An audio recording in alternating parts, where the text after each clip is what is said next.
Hello, hello, welcome, welcome, welcome. Thank you for joining me on day one of taking back your personal power.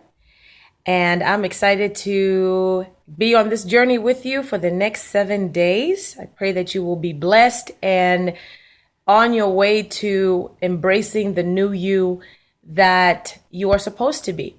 So, first things first, that I want to get out of the way is to let you know that with as many definitions as they are of personal power, the one that I absolutely love is from the author of all creation, who came up with the original personal power, and that is the definition that we find in the Word of God out of Genesis chapter 1, where God is letting us know that we have the right to be fruitful, to multiply, to subdue the earth, replenish it, and to have dominion. Having your personal power is you living in dominion. And I've been putting some quotes throughout the day, talking about the very same thing of dominion, having the right to rule. You have the God-given right to rule here in this earth that He has given each person, some to some capacity, others to another.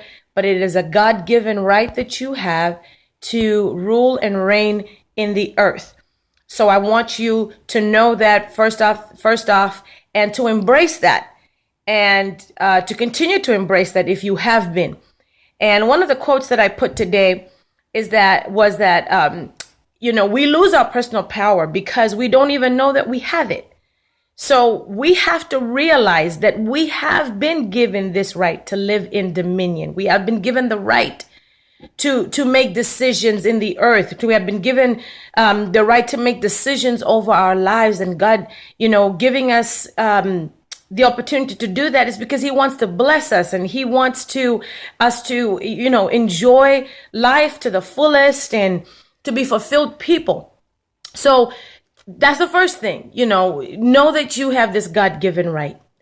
Then I wanted to also talk about this, where that before we can begin to have dominion, in the earth, I wanted to find out from you, do you have dominion over you? Do you have dominion over your life? Are you in control of your life? Have you sat at the place of CEO in your life, or rather being a good steward of your life, knowing that one day you have to give an account for the things that you are doing? Do you know that you are in charge of you? That if you don't let God identify you and you flow in that identity, trust me, there are people who are ready and waiting to identify you. So the very first thing, after we understand that we have dominion and have the right to rule, is that we need to have dominion over our own lives, be in control of our own lives, be in control of our emotions, be in control of our decisions, be in control of our feelings, owning up to our faults,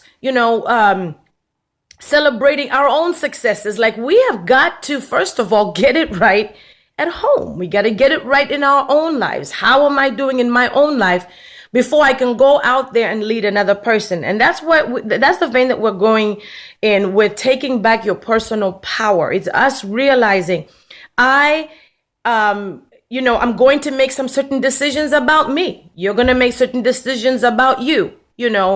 Going to God and saying that I don't want to have to deal with hereditary this and all that kind of stuff. And this person treated me this way, so I won't be able to do X, Y, and Z. No, it's us saying, as for me and my house, we're going to serve the Lord. As for me and my house, we're going to make these decisions. As for me, I don't care what other people are doing, what they're not doing. God, all I know is that I'm standing before you, and you have given me a life that I have to report back to you with results. So there are 3 things that I want to address today, and hopefully I am able to address 3 different types of people in each one of these scenarios real quick, just to let you know, maybe, that you might be at different levels when it comes to taking back your personal power. And so I want to talk about 3 things, or 3 different types of people, just briefly, just to let you know how we're going to do this. So the first one The first one is the why me person. The person who says, God, I don't know why you're choosing me. I don't know why I'm the best candidate for this. The kind of like the same thing Moses said or Gideon said, or maybe Joshua may have even said to himself. And God is saying today, why not you? Why not you? Why can I not use you? Don't you understand that I use the foolish things of this world or the small things of this world to confound the wise and to confound the strong? Don't you know that I use the underdog and the least to do great things? I use David, who was not even considered as king, to be the one to slay the giant. He says, I'm the God who uses the insignificant. The very people who don't count are the very ones whose lives I love to show off with.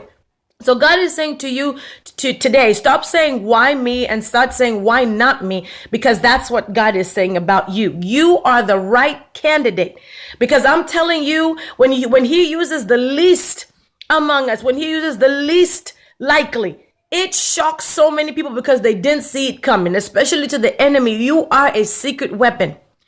And then for the second people, I want to talk to those who have been casting their net. Like Peter, you have been all night fishing. All night you've hit all the spots that you know to get the fish and nothing has worked. Just like Abraham, 25 years trying for a child and it did not work. And Jesus shows up in both their lives and says, try now. And he goes to Peter and says, cast your net over here. And he goes to Abraham and says, by this time next year, you're going to have a child. I want to tell you to trust God. It might be, he'll send you right back to the people who said not at this time. This time he'll say yes. This time they're going to say yes to you. This time they're going to agree. This time they're going to be your sponsors. They're going to be your financiers. They're going to be whatever it is that you're looking for. There's that person who's saying, I've tried this so many times. I've tried this. God knows how many times I've tried this. I need you to say, by taking back your personal power, I need you to say, yes, God, because you, Jesus, have declared it. I'm going to give this another chance.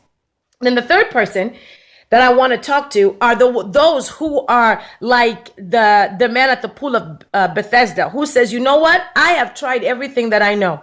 When that angel comes to stir up the waters, I don't get there in time because somebody else gets there before me. I have been doing everything that I know to do, but somebody always gets before me. But Jesus came to him and says, listen, don't worry about that method. I've come to you to ask you, what do you want? What can I do for you? And so Jesus is asking you today, don't worry about that method. Don't worry about what others have done and haven't done. Today, I'm coming to you and I'm coming to say, what can I do for you?